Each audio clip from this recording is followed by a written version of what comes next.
entre l'animal, l'enfant et le sage, la guerre des trois cerveaux en toi. Il y a des jours où tu sens un tiraillement à l'intérieur. Un bout de toi veut crier, un autre pleure, un autre veut se taire, méditer et s'élever. Tu es calme et soudain irritable. Tu veux prier et tu ouvres Netflix.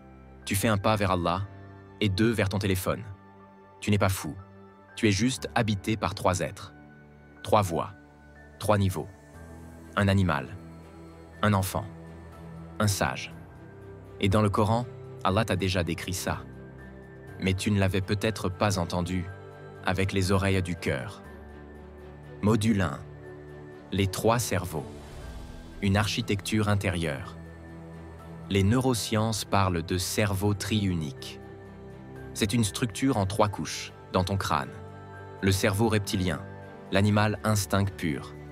Fuir, manger, dormir, dominer. Il te dit « satisfais-toi, tout de suite ». Le cerveau limbique, l'enfant bébé.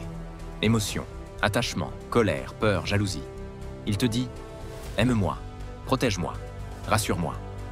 Le cortex préfrontal, le sage. Analyse, rétention, décision, valeur, sagesse. Il te dit « fais ce qui est juste, pas ce qui est facile ». Mais voici le piège. Quand tu ne pries pas, quand tu vis en pilote automatique, l'animal prend le volant. Quand tu es blessé, non guéri, l'enfant panique.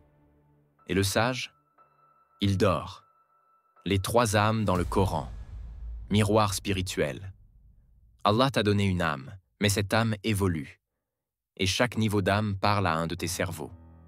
An-nafs al-ammara bis-sou, l'âme incitatrice au mal, sourate Youssouf 12:53. L'animal intérieur. Impulsion, péché, égoïsme.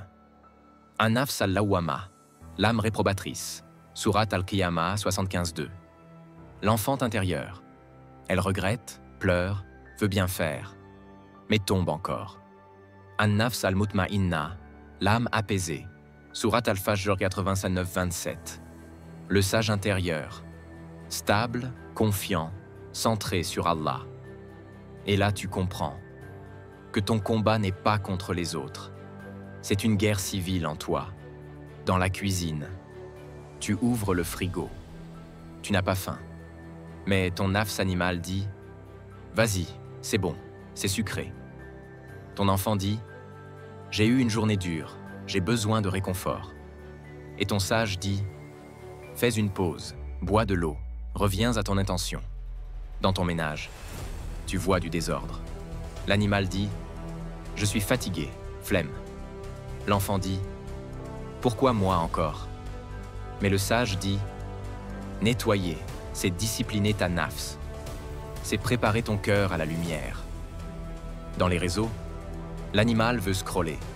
L'enfant veut être vu, aimé, validé. Le sage, il te demande « Est-ce que tu es encore maître de ton regard ?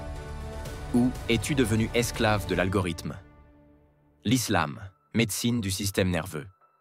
La beauté de l'islam, c'est qu'il ne t'a pas été donné pour t'écraser, mais pour t'unifier, pour que le sage gouverne, que l'enfant guérisse et que l'animal s'agenouille. La prière, elle réorganise ton cerveau. Prostration, soumission du reptilien. Récitation, stimulation du cortex. Calme, apaisement du limbique. Le jeûne, il affame l'animal. Il apprend à l'enfant à différer. Il renforce le sage dans l'autodiscipline. Le dhikr, il calme ton cœur vagabond. Il reprogramme ton cerveau avec la lumière divine. La purification, taskiya, c'est l'éducation lente de la nafs. Tu rééduques ton système nerveux par l'amour d'Allah, la paix intérieure, l'harmonie en toi. Le but, ce n'est pas de tuer l'animal, ni d'étouffer l'enfant, mais de rétablir l'ordre naturel. L'animal obéit. L'enfant s'exprime, mais ne gouverne pas. Le sage décide, sous la lumière du Coran. Et c'est là que la paix intérieure s'installe. Pas un silence vide, mais une présence, une clarté, une force douce. Tu n'es plus esclave de tes pulsions. Tu n'es plus une éponge à émotions. Tu n'es plus dispersé entre 100 décisions. Tu reviens au centre. Tu marches guidé. Tu dors apaisé. Tu parles en conscience. Tu t'élèves vers Allah. Invocation finale. Allahumma ja'alna min ashabi al-nufus al-mutma'inna wa qud 'uqulana bi nourik wa aslih gharizatana bi ta'atik. Ô Allah, fais de nous des âmes apaisées. Conduis notre intelligence par ta lumière et réforme nos instincts par ton obéissance. Wa anas wahshata qulubina bi dhikrik wa harrirna min anfusina. Apaise la solitude de nos cœurs par ton souvenir et libère-nous de nous-mêmes.